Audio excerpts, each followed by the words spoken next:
Yo, what's up guys? Welcome back to another video. This is a reaction to scariest serial killers from around the world. I mean, every serial killer has to be scary, right? But some more so. I mean, I guess maybe it comes down to like, firstly how they look, secondly what they did to people, thirdly I guess the mystique about them. Maybe they're unknown, like there's limited information, or they were never found. But yeah, I mean the most famous serial killer is probably Jack the Ripper. You got this like the Zodiac killer, and I mean, there's like you've got. I mean, there's a few series for different ones. Is there one called Wayne Gacy or something? Was he the one who like dressed up as a clown or something? He creeped me out. He was in. Who was the guy who drilled into someone's skull and put acid into it? He done a few like he done a few. I mean, he's a serial killer.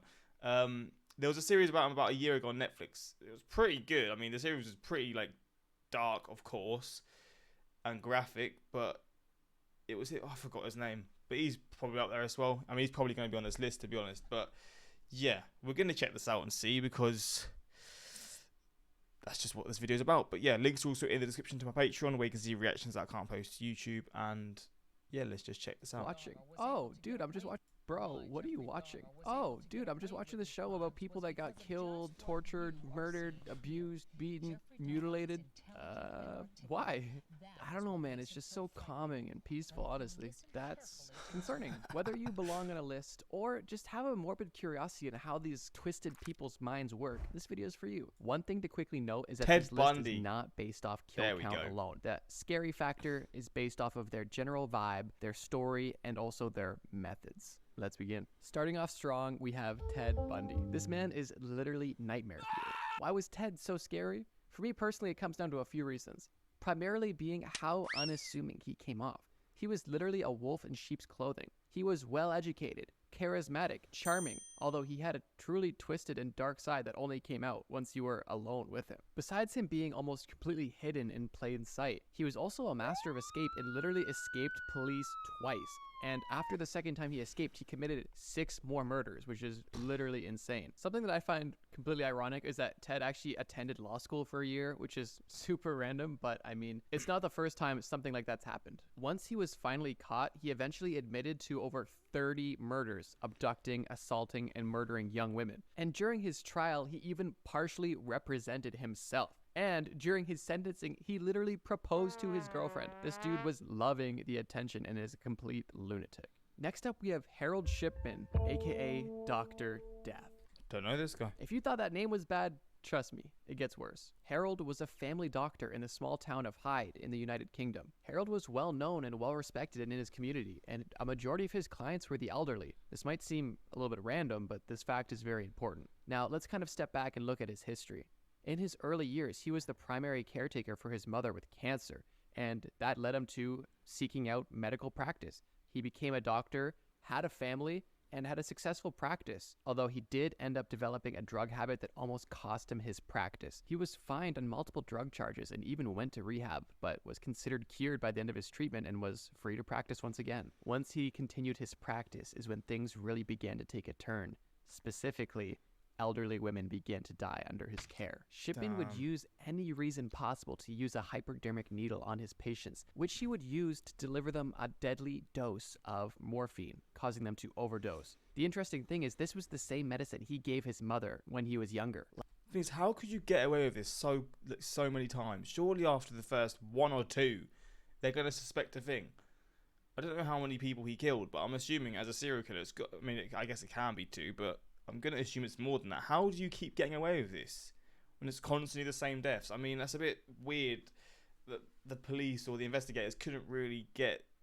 I don't know, I'm just assuming if this happened nowadays, it would be caught on like much sooner. But at the same time, these stories happen all the time. There was a doctor in the UK who got found recently for like basically purposely killing people, ODing people and stuff like that.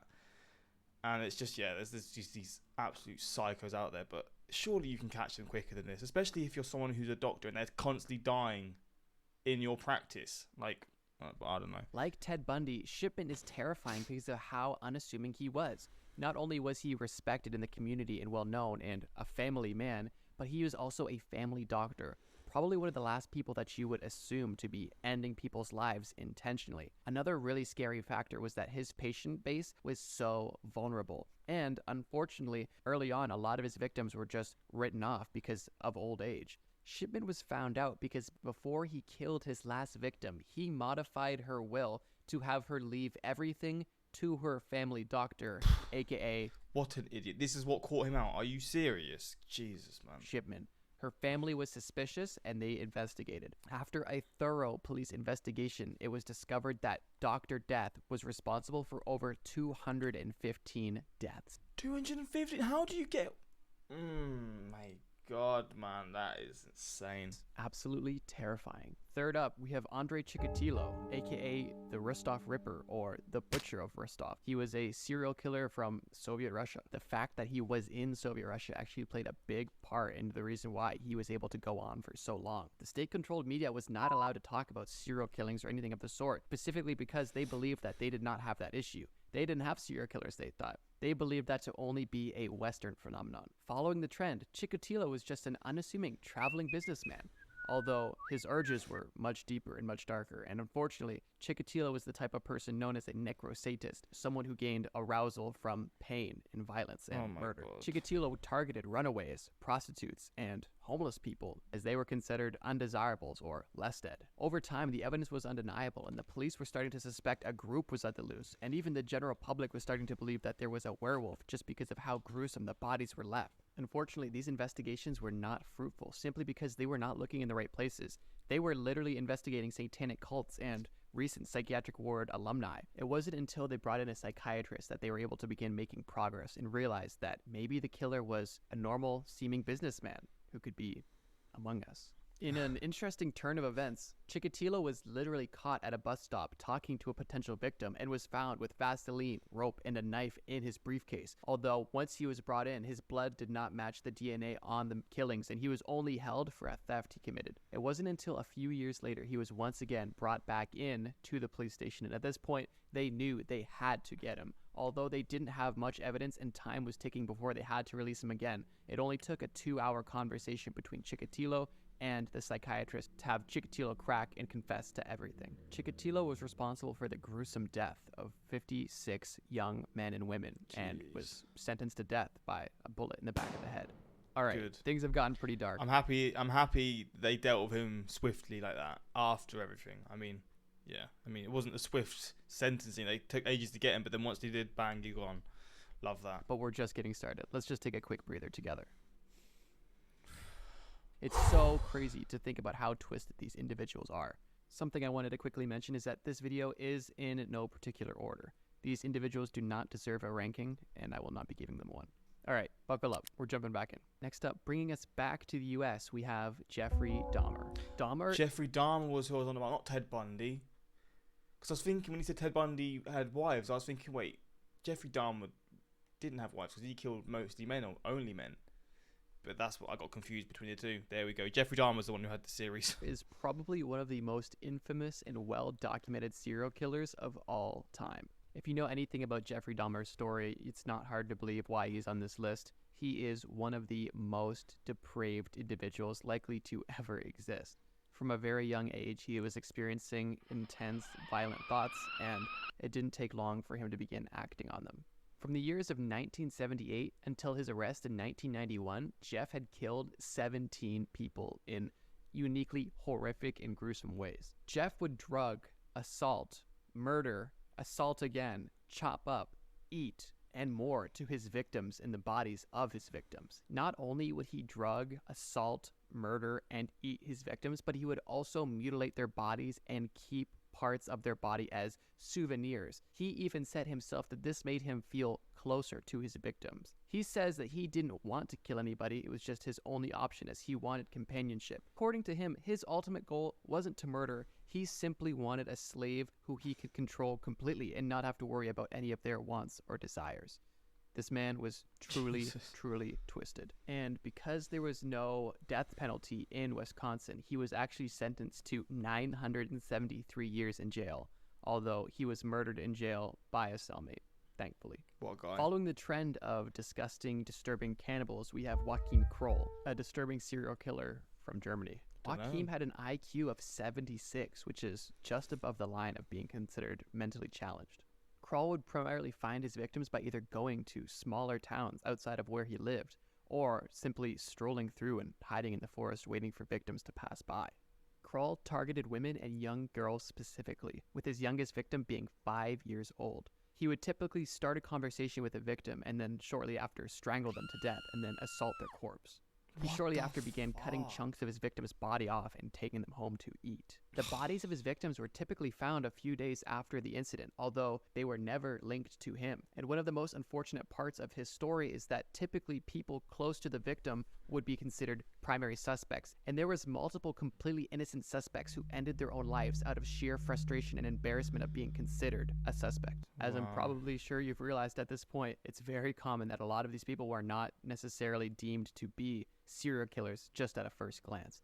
Even in his own apartment building, Croll was known as Uncle Croll to the local children, as he would give them treats and allow them to play with dolls in his apartment, which he kept to lure the children. Croll was eventually caught after he killed a neighborhood child. He tried to dispose of the remains of this child he didn't want in the toilet in the shared bathroom, and as he left the bathroom with the toilet clogged, he told one of his neighbors not to go in there. The toilet was clogged. His neighbor still went to use the bathroom and saw the horrible mess that was in the toilet. He contacted the police, and the police quickly investigated and questioned Croll directly.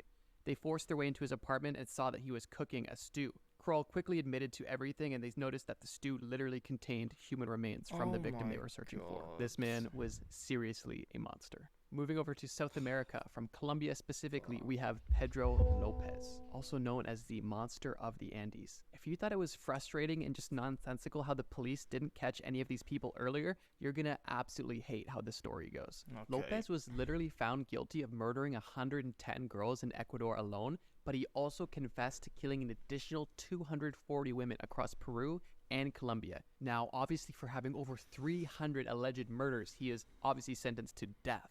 Right? No? Well, he's at least sentenced to life in prison. Right? What if I told you that he was literally released on good behavior and now his whereabouts are completely unknown? I'm not making this up, by the way. Pedro Lopez was literally released in 1998 on good behavior and now his whereabouts are not known. I seriously cannot fathom whose idea this was and how they could justify this at all. On top of being somebody who just murdered hundreds of people, something that is extremely scary about this person right now is the fact that they were born in 1948, meaning that right now in 2023, if they're still alive, they're only 75 years old, meaning that if you just see an old person walking down the side of the road, they might be the monster of the Andes. Insane. This next entry on our very disturbing list brings us back to where we started in the USA. This entry is our third American and final entry. His name is John Wayne Gacy. John Wayne Gacy. So that's why I said, is he the one who dressed up as a clown? Because if he is, then this is the creepiest one, without a doubt. This guy, I mean, all of these people, they're uncomparable. They're all just disgraceful things. But this thing was something else, man. Oh, it makes me cringe. Like the photos I've seen and all that sort of stuff. It's horrible. I think he's the clown guy, but I don't know. I could be getting confused. John Wayne Gacy is probably one of the most deranged individuals on this list, and if you've heard of Jeffrey Dahmer, you've probably heard of John Wayne Gacy. Gacy was a businessman and politician and was He was a politician? Jesus. Respected community figure. Like most people on this list, he was rather unassuming and, unfortunately, living a double life. Gacy had a family, a wife, a child, but that didn't stop him from assaulting young men, and although they were silent for some time out of fear for their lives, eventually they came out with their story, and Gacy was charged and imprisoned. Like the previous entry on this list, he was released on good behavior. Absolutely wild. After he was released from prison, he was essentially able to get a fresh start in life and was able to get a job, find a new wife, and start a construction company that was able to be quite lucrative, although it wasn't long until he was at his antics once again. Gacy developed an alter ego named Pogo the Clown, which allowed him to express parts of himself he felt that he had to repress. He appeared at birthday parties, community events, and did magic for children in the hospital. Unfortunately, these displays only brought him closer to his darker self. Gacy began cruising around at night in his full clown getup and would force young boys to get in his vehicle at gunpoint and then assault them and murder them and bury them in his basement. Gacy was eventually caught because his basement was so full of bodies. His last victim he actually had to ditch in a local river. This body was shortly after found, and the police were able to connect the dots and immediately began investigating Gacy. It wasn't long before they got a warrant, searched the basement, and found the bodies. It's interesting because Gacy always denied the accusations and even claimed that the bodies in his basement was a setup to destroy his political career. This man was a complete lunatic. Jesus. And with that, we conclude my list of the scariest serial killers from around the world. Let me know in the comments the most infamous serial killer from your country if I didn't mention one already. This video is only my 5th video. Jeez, man. There are some awful people out there. Awful, awful. As a Colombian, I hate how incompetent our laws are at serving justice and punishing criminals. I commented good last time, and you like to do that. Maybe like that. Oh, okay. Can we agree that Trust You Bro has the best voice? Oh, okay. Well, this is a fascinating video. Don't get me wrong. I mean, I didn't know all of these, but people, man. There's just always going to be psychos out there. I think that's just where we're at. I mean, there's no getting away from the fact that there's always going to be people out there that are just horrible things. But yeah, this is a look into some serial killers around the world. I'm sure there's a whole other video that could be made about some more of these, like, these people, these serial killers. But yeah, that's that. Let me know your thoughts on this, and until next time, like, subscribe, and peace.